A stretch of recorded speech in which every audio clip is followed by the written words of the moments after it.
हाय, आपके साथ मैं हूँ Surabhi Sharma. India TV YouTube channel subscribe करिए, बेल आइकन दबाएं। यूपी की सबसे बड़ी खबर बने हैं एके शर्मा। 2022 के चुनाव से ठीक पहले यूपी की टीम तैयार हो गई है और इस टीम में योगी आदित्यनाथ के साथ हैं एके शर्मा। एके शर्मा वो नाम है जिसकी चर्चा बीजेपी में ही नहीं बल्कि उत्तर प्रदेश की हर पार्टी में है। एके शर्मा है कौन? उनके अंदर ऐसी क्या खासियत है कि वो मोदी के सबसे भरोसेमंद हैं? पिछले 6 महीने से एके शर्मा ने यूपी में क्या किया, अब आगे एके शर्मा यूपी में क्या करने वाले हैं? यूपी की राजनीति के नए लीडर और मैनेजर एके शर्मा से जुड़ी हर बात जानिए इस खास रिपोर्ट में।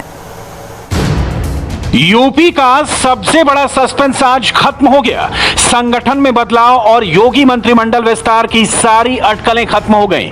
एके शर्मा को आज यूपी प्रदेश बीजेपी में बड़ी जिम्मेदारी मिल गई। एके शर्मा ने अब से कुछ ही देर पहले ट्विटर पर लिखा, उत्तर प्रदेश भाजपा का प्रदेश उपाध्यक्ष बनाने के लिए पार्टी के राष्ट्रीय एवं राज्य नेतृत्व का कोटि कोटि धन्यवाद। वरिष्ठों के मार्गदर्शन में कार्यकर्ता मित्रों के सहयोग से समाज, प्रदेश एवं देश की सेवा करता रहूंगा।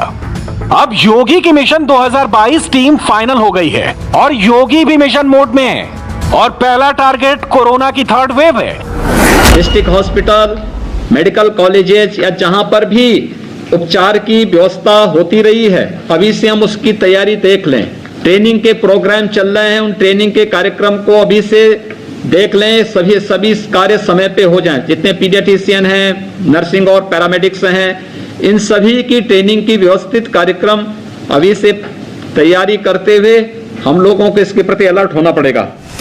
लेकिन चर्चा आज एके शर्मा की ज्यादा है। लखनऊ से लेकर दिल्ली तक यूपी को लेकर मंथन चल रहा था, तो उसमें एक बड़ा मुद्दा एके शर्मा भी थे। एके शर्मा को संगठन में रखा जाए या फिर योगी कैबिनेट में? गुजरात और दिल्ली में नौकरशाह के तौर पे काम करते हुए एके शर्मा ने अपनी कार्यकुशलता, सहजता और ईमानदारी से पीएम मोदी का भरोसा जीता। उसके बाद जब राजनीति की दुनिया में कदम रखा तो बीजेपी ने पहले उन्हें एमएलसी बनाया। उसके बाद कयासबाजियों का एक लंबा दौर चला कि प्रदेश में उन्हें डिप्टी सीएम बनाया जा सकता है या अगले मंत्रिमंडल विस्तार में मंत्री। लेकिन अब बीजेपी ने उन्हें प्रदेश उपाध्यक्ष की जिम्मेदारी सौंपी है। इसकी 2 बड़ी वजहें हैं। पहली बात यह कि एके शर्मा भी ये सीख सके कि बीजेपी संगठन काम कैसे करता है, वो अनुभव ले सके। और दूसरी और बड़ी वजह कि चुनावी साल में संगठन में काम बहुत ज़्यादा महत्वपूर्ण हो जाता है। ऐसे में एके शर्मा ग्राउंड फीडबैक शीर्ष नेतृत्व को दे सकते हैं कि कहाँ क्या कुछ गड़बड़ी है ताकि उसे दुरुस्त किया जा सके। गांधीनगर से दिल्ली तक नरेंद्र मोदी के 20 सालों की राजनीतिक सफर के साथी रहे हैं एके शर्मा। साल 2001 में जब नरेंद्र मोदी गुजरात के मुख्यमंत्री बने तब एके शर्मा सीएमओ यानी चीफ मिनिस्टर के ऑफिस में थे और जब साल 2014 में नरेंद्र मोदी देश के प्रधानमंत्री बने तब एके शर्मा पीएमओ यानी प्राइम मिनिस्टर के ऑफिस में दिल्ली गए। एके शर्मा गुजरात कैडर के ऑफिसर हैं, लेकिन मूल रूप से वह उत्तर प्रदेश के निवासी हैं। एके शर्मा का जन्म साल 1962 में हुआ था। एके शर्मा मऊ के खुर्द गांव के रहने वाले हैं। 58 साल के एके शर्मा की प्रारंभिक शिक्षा गांव से ही हुई। इलाहाबाद विश्वविद्यालय से एके शर्मा ने मास्टर ऑफ पॉलिटिकल साइंस किया। उसके बाद उनका चयन 1988 में भारतीय प्रशासनिक सेवा के लिए हो गया, जहां पर उनको गुजरात कैडर दिया गया। एके शर्मा को पहली पोस्टिंग सब डिविजनल मजिस्ट्रेट यानी एसडीएम के रूप में मिली थी। साल 1995 में एके शर्मा को उनके करियर की पहली सबसे बड़ी जिम्मेदारी मिली, तब उनको मेहसाणा का डिस्ट्रिक्ट मजिस्ट्रेट बना दिया गया। साल 2001 में जब नरेंद्र मोदी मुख्यमंत्री बने तब साल 2001 में ही एके शर्मा ने मुख्यमंत्री नरेंद्र मोदी के दफ्तर में ज्वाइन किया। साल 2001 में एके शर्मा गुजरात के मुख्यमंत्री नरेंद्र मोदी के सेक्रेटरी के पद पर नियुक्त हुए थे। एके शर्मा की नियुक्ति पर तब यह चर्चा हुई थी कि नरेंद्र मोदी ने बहुत कम अनुभवी अफसर को बड़ा पद और जिम्मेदारी सौंपी है। साल 2001 से साल 2014 तक यानी पूरे 13 साल तक एके शर्मा मुख्यमंत्री नरेंद्र मोदी के साथ रहे और 2014 से 2020 तक यानी करीब 6 साल एके शर्मा प्रधानमंत्री नरेंद्र मोदी के साथ रहे। गुजरात के मुख्यमंत्री रहने के दौरान नरेंद्र मोदी के गुजरात मॉडल की चर्चा पूरे देश में होती थी। मोदी के इस गुजरात मॉडल को तैयार करने में बड़ा योगदान एके शर्मा का भी था। जरा समझिए कैसे। गुजरात में नरेंद्र मोदी की योजनाओं को लागू करने में एके शर्मा का बड़ा योगदान रहा। गुजरात में ज्योति ग्राम योजना को सफल बनाने में एके शर्मा का बड़ा रोल माना जाता है। ज्योति ग्राम योजना गुजरात में इतनी ज्यादा सफल रही कि इस मॉडल के बाद पूरे देश में भी सफलतापूर्वक लागू किया गया। गुजरात में नरेंद्र मोदी के इन्वेस्टमेंट योजना वाइब्रेंट गुजरात को सफल बनाने के पीछे ए.के. शर्मा का ही दिमाग माना जाता है। पश्चिम बंगाल के सिंगूर में जब ममता बनर्जी टाटा नैनो प्लांट के खिलाफ धरने पर बैठ गई और टाटा नैनो प्लांट का काम रुक गया, तब टाटा नैनो प्लांट को गुजरात में शिफ्ट करवाने का काम भी मोदी ने ए.के. शर्मा को सौंप दिया था। साल 2008 में जब टाटा नैनो का प्लांट पश्चिम बंगाल के सिंगूर से गुजरात के साणंद में शिफ्ट हुआ, तो उसमें भी ए.के. शर्मा का बड़ा रोल था। प्रधानमंत्री कार्यालय में भी प्रधानमंत्री ने हर महत्वपूर्ण काम की जिम्मेदारी ए.के. शर्मा को सौंपी।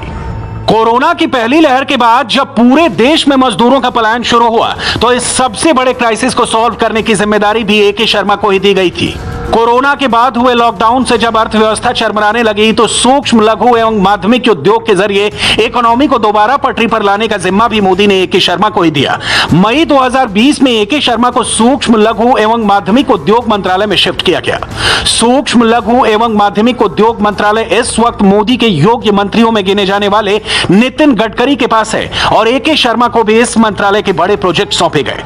छोटी इंडस्ट्री में काम करने वाले कर्मचारियों, कारीगरों और मजदूरों की समस्याओं को सुलझाने पर भी ए.के. शर्मा काम कर चुके हैं। साल 2017 में ए.के. शर्मा एडिशनल सेक्रेटरी के पद पर नियुक्त हुए। उन्होंने 1 साल पहले रिटायरमेंट लिया और जब रिटायरमेंट लिया, उस समय भी वो सूक्ष्म, लघु एवं माध्यमिक उद्योग मंत्रालय में एडिशनल सेक्रेटरी के पद पर तैनात थे। लेकिन रिटायर होने के बाद भी प्रधानमंत्री नरेंद्र मोदी और उनका साथ खत्म नहीं हुआ है। मोदी ने अपने सबसे ज्यादा खास माने जाने वाले लोगों में से एक को उत्तर प्रदेश में भेजा है, क्योंकि साल 2022 में जो उत्तर प्रदेश में चुनाव होने जा रहे हैं, उसे दरअसल 2024 में होने वाले लोकसभा चुनाव का सेमीफाइनल कहा जाता है। जनवरी के महीने में ए.के. शर्मा को उत्तर प्रदेश भेजा गया था। 14 जनवरी 2021 को ए.के. शर्मा ने बीजेपी ज्वाइन कर ली। इसके बाद ए.के. शर्मा एमएलसी बना दिए गए। ए.के. शर्मा को संगठन को मजबूत करने का जिम्मा दिया गया था। लेकिन मार्च 2021 में जब यूपी में कोरोना की दूसरी लहर आई, तो ए.के. शर्मा को प्रधानमंत्री नरेंद्र मोदी ने संसदीय क्षेत्र वाराणसी में कोरोना को कंट्रोल करने का जिम्मा सौंपा।